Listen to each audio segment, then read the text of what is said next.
चलिए देखिए, हमारा क्या पढ़ रहे हैं, लाभ और हाँ। हानि, जिसमें हम लाभ को क्या बोलते हैं, प्रॉफिट, प्रॉफिट, और हानि को लॉस। लॉस। तो आज प्रॉफिट और लॉस होना है, जिसमें से आपको जानकारी चाहिए। सबसे पहले क्रय मूल्य। क्रय मूल्य का मतलब जिस वस्तु को हम खरीदते हैं, कास्ट जिस प्राइस। cost क्रय मूल्य का इंग्लिश में आप बोलेंगे तो कॉस्ट प्राइस, और विक्रय मूल्य होता है आपका, जिनके दोनों के शाब्दिक अर्थ अलग अलग है। ठीक है, पहला तो इसमें आपको ध्यान देना है कि क्रय मूल्य किसे कहते हैं, और फिर इसके बाद विक्रय मूल्य। जब दोनों चीज़ें आप समझ जाएंगे तब उसके बाद आप लॉस और प्रॉफिट दोनों निकाल सकते हैं। तो क्रय मूल्य क्या होता है आपका, ध्यान दीजिएगा। वह वस्तु, ठीक है, या किसी वस्तु का वह मूल्य जिसके द्वारा हम उस वस्तु को खरीदते हैं, ठीक है ना, तो वो हमारा क्या कहलाता है, क्रय मूल्य। क्रय मूल्य। और विक्रय मूल्य वह मूल्य होता है जिस पर हम बेचते हैं। विक्रय मूल्य हम क्या कहते हैं, किसी वस्तु को जिस मूल्य पर हम बेचते हैं वो हमारा विक्रय मूल्य कहलाता है। तो आपको क्रय मूल्य और विक्रय मूल्य समझ में आए कि नहीं? एक बात ये बोलता हूँ, क्रय मूल्य किसे कहते हैं, यदि आपको परिभाषा देनी है तो सबसे पहली बात आप लोग ध्यान देंगे कि हमारा क्रय मूल्य का मतलब होता है, शाब्दिक अर्थ में आप लीजिए तो क्रय मूल्य का मतलब खरीदा गया मूल्य। अब किस चीज का मूल्य खरीदा जा रहा है, वस्तु का, है ना। तो कोई भी सामान आप खरीदते हैं तो वो आपका क्रय मूल्य कहलाएगा। और यदि आप किसी वस्तु को बेच रहे हैं, किस दर पर बेच रहे हैं, वही क्रिया आपकी बेचने की क्रिया आपकी कहलाती है विक्रय मूल्य। ये आपका शाब्दिक अर्थ है। अब हमें लाभ कब होगा और हानि कब होगी, ये इसके लिए आपको ध्यान देना होगा, ठीक है। तो चलो देखते हैं यहाँ पे लाभ। तो देखिए, लाभ की परिभाषा आपको बाद में बताएंगे, लेकिन शाब्दिक अर्थों में जैसे आप लोगों का जो फार्मूला होता है, तो फार्मूला होता है आपका विक्रय मूल्य ऋण क्रय मूल्य, ठीक है। यहाँ पे विक्रय मूल्य ऋण क्रय मूल्य होता है, तो आपको ध्यान देना होगा कि लाभ बराबर विक्रय मूल्य ऋण क्रय मूल्य। आप लोगों को मैंने बता चुका है। देखिए, क्रय मूल्य और विक्रय मूल्य क्या होते हैं।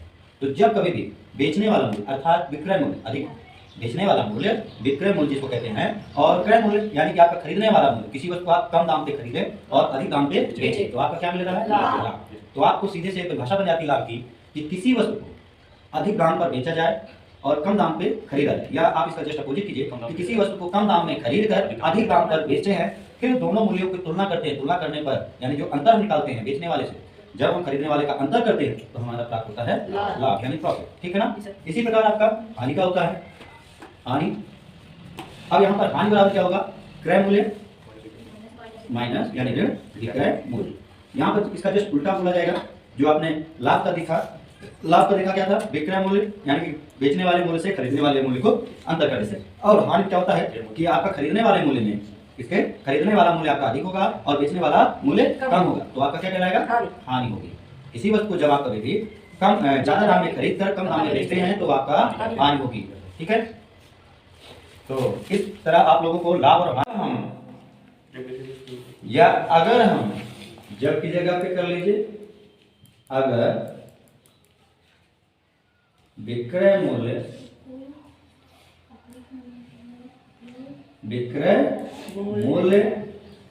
क्रय मूल्य से, क्रय मूल्य से क्या हो, अधिक हो, अधिक हो, तब हम क्या करेंगे कि जब अगर विक्रय मूल्य क्रय मूल्य से अधिक हो, तब उन दोनों के बीच का अंतर, तब उनके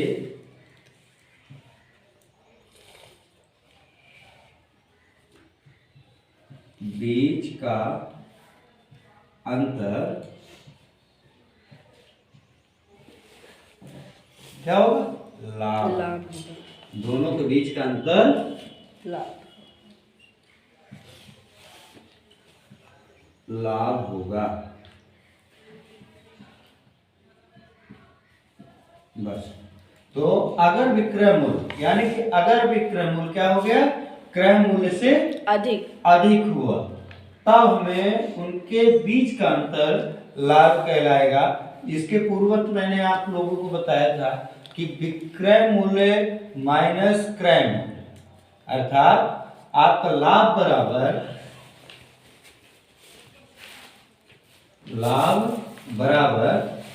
विक्रय मूल्य, अंतर का मतलब होता है घटाना, विक्रय मूल्य ऋण क्रय मूल्य, ठीक है ना।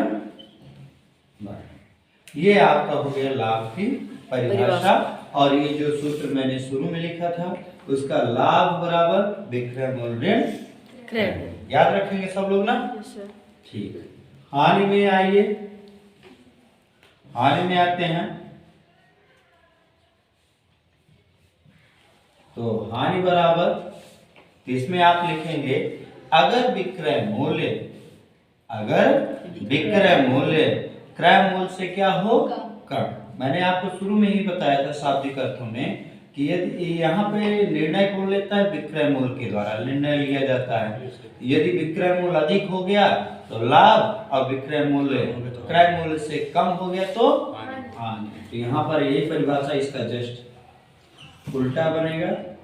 अगर विक्रय मूल्य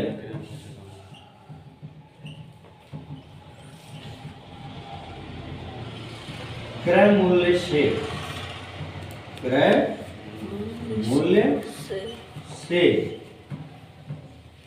क्या हो जाए? कम।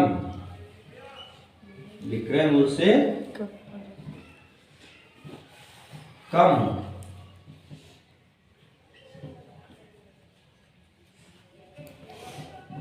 तो उनके बीच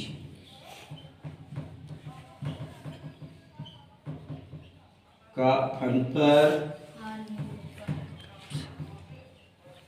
क्या है? अंतर फल है कि अंतर जो भी करो अंतर हानि होगा।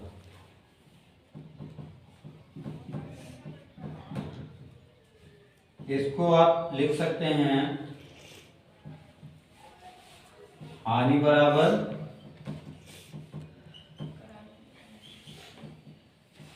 क्या होगा? विक्रय मूल्य माइनस विक्रय मूल्य। बिल्कुल सही जवाब। क्रय मूल्य माइनस विक्रय मूल्य।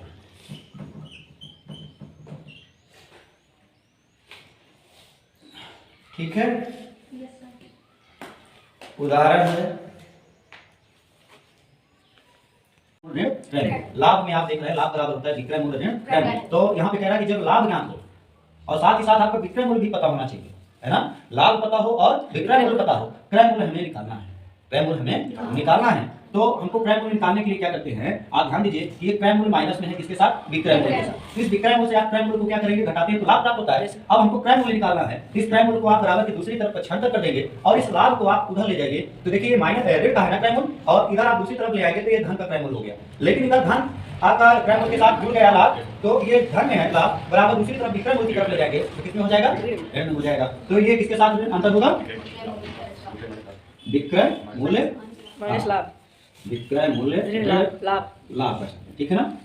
ये आपको हो जाएगा। जब लाभ ज्ञात है तब क्रय मूल्य क्या होगा? विक्रय मूल्य पता होना चाहिए और उसमें हमको निकालना क्या है? विक्रय मूल्य यानी बेचने वाले मूल्य से आप लाभ को घटा देंगे। ठीक है। इसी प्रकार आप पुनः देखिए, इसी प्रकार जब हमें हानि ज्ञात और विक्रय मूल्य ज्ञात, जब हमें क्या ज्ञात हो? हानि और विक्रय मूल्य ज्ञात हो, और क्या ज्ञात हो? विक्रय मूल्य ज्ञात हो, तब आपका क्या होगा? क्रय मूल्य बराबर, देखिए दोनों तरीकों में क्रय मूल्य निकाला जा रहा है, तो तब क्रय मूल्य बराबर आपका बनेगा क्या? आप सूत्र में लिख लीजिए एक बार ऊपर पुनः। हानि बराबर क्रय मूल्य ऋण विक्रय मूल्य। हमें निकालना क्या है? क्रय मूल्य निकालना है ना? ठीक है। तो क्रय मूल्य जब निकालना है तो क्रय मूल्य इधर आएगा। ठीक है। तो आप माइनस विक्रय मूल्य, ये जो ऋण विक्रय मूल्य है आप हानि की तरफ ले आइए, तो आपको केवल क्या बचा? क्रय मूल्य बचेगा। तो क्रय मूल्य इधर के देखिए ऋण में विक्रय मूल्य है, हानि की तरफ आएगा तो किसका हो जाएगा? धन का हो जाएगा। तो क्रय मूल्य बराबर विक्रय मूल्य धन हानि, विक्रय मूल्य धन हानि। ये देख लीजिए, जब हमको क्रय मूल्य निकालना है और उस पर लाभ हो रहा है तब विक्रय मूल्य से लाभ घटता है। यहाँ पे अब अंतर देखिए कितना निकल रहा है, दोनों में क्रय मूल्य ज्ञात किया जा रहा है ना? लेकिन लाभ जब ज्ञात हो और साथ में विक्रय मूल्य ज्ञात हो तब क्रय मूल्य क्या होगा? तब क्रय मूल्य क्या होगा? तो क्रय मूल्य बराबर आप विक्रय मूल्य यानी बेचने वाले मूल्य से लाभ को घटाएंगे। और यहीं पर जब हानि और विक्रय मूल्य ज्ञात हो तब हमारे क्रय मूल्य क्या होगा? तो तब क्रय मूल्य आपका क्या होता है? विक्रय मूल्य में हानि को जोड़ दिया जाता है। तब इससे क्या पता चला कि क्रय मूल्य अधिक है, क्रय मूल्य अधिक है और विक्रय मूल्य ज्यादा है। ज्यादा ना होकर के हानि के साथ जुड़ेगा तब क्रय मूल्य आपका अधिक हो गया और विक्रय मूल्य कम है, तब उसमें हानि जोड़ेंगे तब वो क्रय मूल्य के बराबर आएगा। ठीक है। जब हमें लाभ प्रतिशत निकालना होता है तो उसके लिए सबसे जरूरी चीज है कि आपको लाभ ज्ञात होना चाहिए। यदि लाभ नहीं ज्ञात है तो इसके लिए लाभ निकालने के लिए आपने पूर्व देखा होगा कि लाभ के लिए हमें विक्रय मूल्य और क्रय मूल्य, किसी वस्तु का बेचने वाला मूल्य और खरीदने वाला मूल्य दोनों पता होना चाहिए। और लाभ में कब होता है पुनः एक बार फिर बता देता हूँ, ठीक है, शाब्दिक अर्थ नहीं बोलूंगा, परिभाषित नहीं करूंगा। लाभ आपको तभी होगा जब विक्रय मूल्य अधिक हो और क्रय मूल्य कम हो। विक्रय मूल्य अर्थात बेचने वाला मूल्य और क्रय मूल्य का मतलब खरीदने वाला मूल्य। तो इसके सहायता से आप क्या निकाल सकते हैं, लाभ। अरे लाभ निकलने के बाद आपको क्या निकालना है, लाभ प्रतिशत। क्या निकालना है, लाभ प्रतिशत। अभी पिछले दिन मैंने आपको प्रतिशत निकालना सिखाया थे ना, कि जैसे आप किसी कोई वस्तु पाते हैं या मान लो कोई सब्जेक्ट है, सब्जेक्ट में आपने कितने नंबर पाए, जैसे मान लो कि सम की 460 नंबर पाए और उसका पूर्णांक कितना, प्राप्तांक तो आपका 460 है लेकिन पूर्णांक कितना 600 है, 500 है, कोई भी है पूर्णांक, वो क्या करते थे आप बटे में कर देते थे। इसका मतलब क्या था, प्राप्तांक बटे पूर्णांक, है ना, प्राप्तांक बटे पूर्णांक। तो आपका क्या निकलता था, परसेंटेज निकलता था ना। तो उसी तरह लाभ प्रतिशत, किसका लाभ प्रतिशत, ये हम प्राप्तांक का परसेंटेज निकाल रहे थे ना, इसमें क्या करते थे 100 बटे 100 कर देते थे। तो किसका परसेंटेज निकला है, जो आपने पाया यानी प्राप्तांक, है ना, प्राप्त अंक। उसी प्रकार यहाँ पे लाभ प्रतिशत भी है। लाभ प्रतिशत किसका निकाल रहे हैं, लाभ किसका, जो आपने प्रॉफिट पाया यानी जो लाभ पाया उसका हम लाभ प्रतिशत निकाल रहे हैं। और वह लाभ प्रतिशत किसका होगा, जैसे लाभ बटे क्रय मूल्य, लाभ बटे क्रय मूल्य। और यहाँ पर देख लीजिए यहाँ पे प्राप्तांक बटे क्या है, प्राप्तांक की जगह पे लाभ और पूर्णांक की जगह पे क्रय मूल्य, है ना। अब यहाँ पे हम क्या करते हैं, परसेंटेज निकालने के लिए 100 बटे 100 का गुणा कर देते हैं। यहाँ पे क्या करते हैं, 100 बटे 100 का गुणा करते हैं, ये लाभ प्रतिशत बराबर होता है। इसको आप लोगों ने अपने जो अन्य बुकों में कभी कभी पढ़ा होगा तो उसमें लिखा रहता है ऐसे, देख लीजिएगा, लाभ गुणे 100, ऐसे लिखा रहता है ना, बटे क्रय मूल्य। आप बताइए दोनों में अंतर क्या है, कोई अंतर है, लेकिन ये जो 100 है आपका यहाँ पे प्रतिशत का चिन्ह बन जाएगा, ठीक है। और कुछ जगहों पर आपको ये ध्यान देना होगा कि ये जो बटे में 100 है ये आपको प्रतिशत के चिन्ह में बदल गया, बाकी ऊपर वाला 100 इससे गुणा ही होगा। तो ये आपका सूत्र बन गया लाभ प्रतिशत बराबर लाभ गुणे 100 बटे क्रय मूल्य। इसी प्रकार आपका हानि, इसी प्रकार हानि प्रतिशत निकालनी है तो उसके लिए हमें क्या जरूरी है, हानि और क्रय मूल्य, कितनी की हानि हुई और कितना क्रय मूल्य है किसी वस्तु का, तब हमें क्या मिलेगा, हानि प्रतिशत। क्या निकलेगा भैया, हानि प्रतिशत बराबर, चलिए हानि प्रतिशत बराबर देखेंगे तो इसका भी सूत्र हो जाएगा हानि बटे यानी कि भागे क्रय मूल्य गुणे 100 बटे 100। अब इस जो आपको भाग में 100 है यानी कि बटे में जो 100 है, हर में जो 100 है उस 100 को हम किसी भी संख्या से डिवाइड नहीं करते, भाग नहीं देते, काटते नहीं है, उसको हम प्रतिशत के चिन्ह में परिवर्तित करते हैं जो आपके बटे में। तो यहाँ पे आप लिखेंगे हानि बटे क्रय मूल्य, ठीक है ना, ये देखिए, और ये आपका हो गया कितना, हानि गुणे 100 बटे क्रय मूल्य, ये आपका हानि प्रतिशत का सूत्र।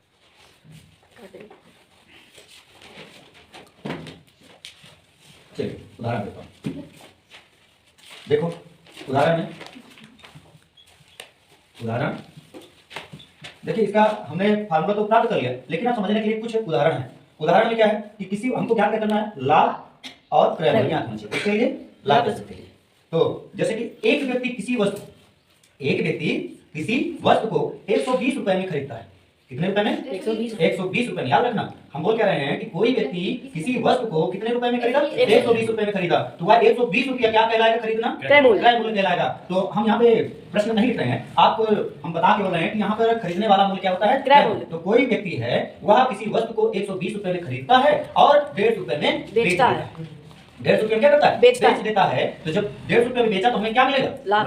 ध्यान से बताइएगा, 120 रुपए में किसी वस्तु को खरीदा और 150 रुपए में बेच दिया, हमें क्या मिला, लाभ मिला। कितना रुपया लाभ मिला, 30 रुपया मिला। अब हमें क्या निकालना है, लाभ प्रतिशत। लाभ प्रतिशत बराबर, देखिए अभी आपने एक भी बार नहीं चलाया गया ना, आपने लाभ भी निकाल लिया, लेकिन अभी उदाहरण में सॉल्व करके बताया जाएगा। लेकिन इसमें आप ध्यान दीजिए कि लाभ प्रतिशत बराबर क्या है, लाभ बटे क्रय मूल्य गुणे 100 बटे 100, या इस तरह भी आप कह सकते हैं लाभ गुणे 100 बटे क्रय मूल्य प्रतिशत, ठीक है ना। ये लाभ कह सकते हैं। तो लाभ आपका 30 रुपया आया, यानी 30 गुणे 100, और क्रय मूल्य कितना है, 120। तो आप यहाँ पे सॉल्व करिए दिमाग से कि आपका 30 रुपया लाभ है, यहाँ पे 120 बटे में तो 3 चौक 12, यानी कि आपको बचेगा 40, और 4 बचा ना, 0 से 0 कैंसिल करेंगे, है ना, 30 में से 30 चौको 120 होता है, 30 चौको 120, बचा कितना हर में 4, और 4 का भाग आप 100 में देंगे कितना आएगा, 25, यानी कि लाभ प्रतिशत बराबर 25%, यानी लाभ प्रतिशत हमारा कितना निकला, 25। तो चलिए उदाहरण में हम लिखते हैं किसी वस्तु का क्रय मूल्य कितना है, 120 रुपए, यानी खरीदने का मूल्य है 120। तो 120 हम लिखते हैं यहाँ पे,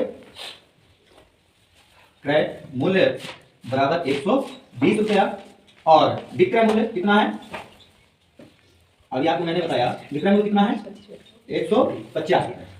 क्रय मूल्य हमारा 120 रुपया और विक्रय मूल्य कितना है, 150 रुपए। तो हमें बताइए लाभ होगा कि हानि, लाभ होगा। खरीदने वाला मूल्य कम है, बेचने वाला मूल्य ज्यादा है, इसलिए हमें प्राप्त होता है लाभ। तो मैं आपको समझ में आया कि नहीं आया, ठीक। तो लाभ बराबर आपका सूत्र क्या होता है, अतीश आप बताओ। हाँ विक्रय माइनस क्रय नहीं बोलते हैं, विक्रय मूल्य, ठीक है, विक्रय मूल्य ऋण क्रय मूल्य, ठीक है।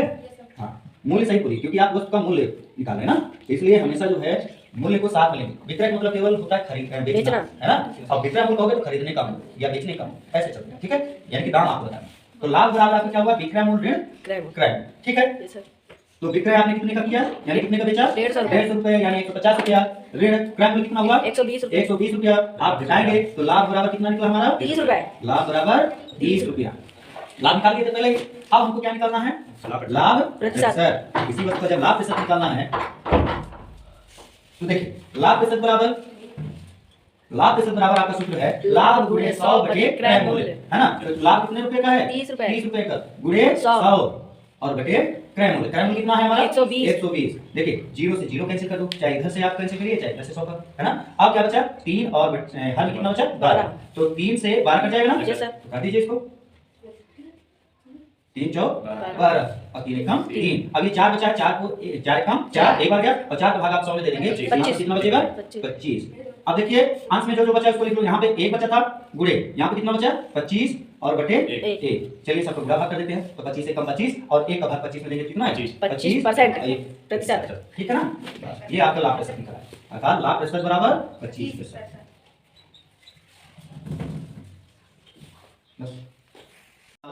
हानि बटे क्रय मूल्य गुणे 100 बटे 100, यानी कि आपका क्या हो जाएगा, हानि प्रतिशत बराबर हानि गुणे 100 बटे क्रय मूल्य, ठीक है। उदाहरण देखते हैं, हम उदाहरण देखेंगे तो फिर से वही चीज बोलना है, बस इसमें अंतर क्या हो जाएगा कि आपका क्रय मूल्य और विक्रय मूल्य के दाम में परिवर्तन है। कोई वस्तु है उसके क्रय मूल्य और विक्रय मूल्य में अंतर आएगा। जैसे उसमें लाभ में क्या होता है, विक्रय मूल्य अधिक होता है और क्रय मूल्य कम होता है, और हानि क्या होता है, क्रय मूल्य अधिक होगा और विक्रय मूल्य कम ज्यादा होता है, ठीक है। तो चलिए उदाहरण है कि एक व्यक्ति या कोई व्यक्ति कोई भी वस्तु को किस दाम पे, कितना रुपया आप बताइए, कितना ले लेगा खरीदने वाला, नहीं बोल पा रहे थे, चलो ठीक है हम बताते हैं। कोई भी व्यक्ति है वह वस्तु का मूल्य 360 रुपए में खरीदता है। कोई भी वस्तु कितने रुपए में, 360 रुपए में खरीदता है और उसको 400 कितने रुपए कर दें, 40 रुपए में बेच देता है। तो क्या होगा, लाभ होगा कि हानि होगा, लाभ। तो सीधे सीधे आप उसको माइनस कीजिए, 300 रुपया में बेच देता है। कितने रुपए में, 300 रुपया में बेच देता है। तो यहाँ पे मान लो कोई वस्तु है उसमें हमने खरीदा है 360 रुपए में, कितने रुपए में, 360 रुपए में,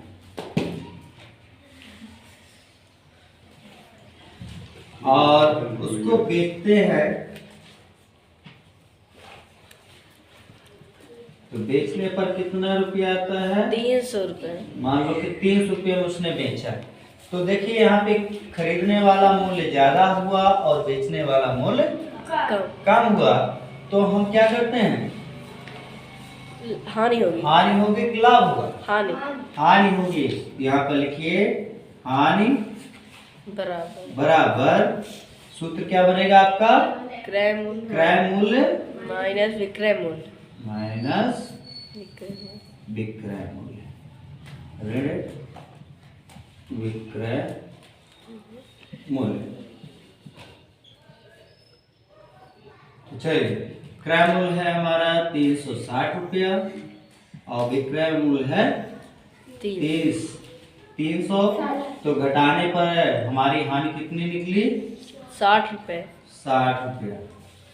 चलिए हानि बराबर हमारा आ गया 60 रुपया। अब हमको क्या निकालना है, हानि प्रतिशत। क्या निकालना है, हानि प्रतिशत। तो हानि प्रतिशत बराबर सूत्र आपका क्या होता है, हानि गुणे 100 बटे 100, है ना। तो हानि हमारी कितनी है? 60 रुपया निकला। ऐसे हानि हमारा कितना निकला? 60 रुपया गुणे सूत्र में देखिएगा, हानि गुणे 100, तो हानि हो गई 60 और गुणे 100 और बटे में क्या कह रहा है? क्रय मूल्य। तो क्रय मूल्य हमारा कितना भैया? 360 रुपए। तो चलिए इसको हम सॉल्व करते हैं। तो 0 से 0 कट गया। अब देखिए बचा क्या? 6 कम 6 और 6 से 36 में भाग चला गया, 6 6 36 है ना। तो आपका कितना आ जाएगा भैया? यहाँ पे 6 6 36 6 बार गया ना। अब ऊपर जो जो बचा है उसको नोट कर लो। 1 गुणे यहाँ पे क्या है? 100 और यहाँ पे देखेंगे तो कितना हो गया? 6 हुआ। अब देखिए 100 एक कम 100, 100 को गुणा 1 में किए तो 100 एक कम 100 और भाग में कितना है?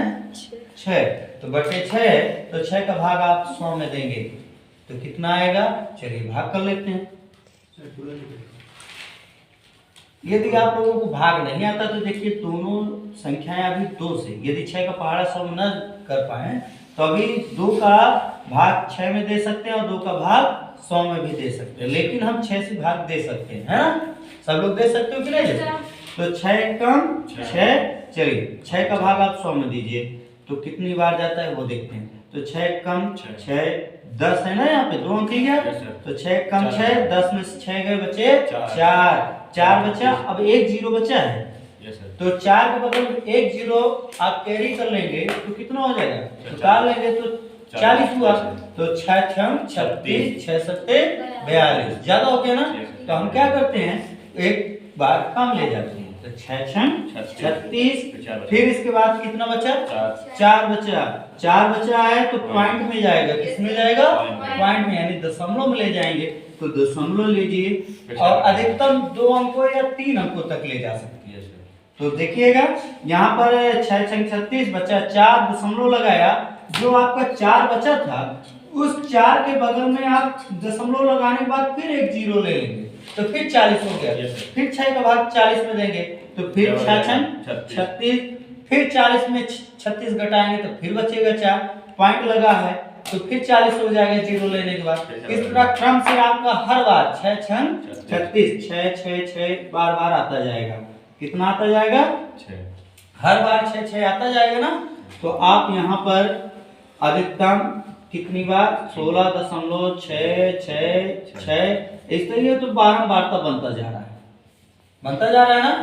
तो इसको आप अधिकतम लिख सकते हो। तो क्या करते हैं? यहाँ पर 6 है, चलिए 3 बार हमने ले लिया। आप इसको लिखेंगे 16 देखिए याद रखना 2 अंकों तक, 2 डिजिट तक हम परसेंटेज में लेते हैं। दशमलव के बाद 2 डिजिट यानी 2 संख्यांकों तक हम ले लेते हैं, ठीक है। तो यहाँ पर देखिए जब कभी भी कोई संख्या दशमलव के बाद की 5 हो या 5 से बड़ी हो तो अपने पहले वाली संख्या को 1 दे करके विलुप्त हो जाता है। तो देखिए ये तीसरे नंबर पे भी 6 है, या 6 5 से क्या है? बड़ी है।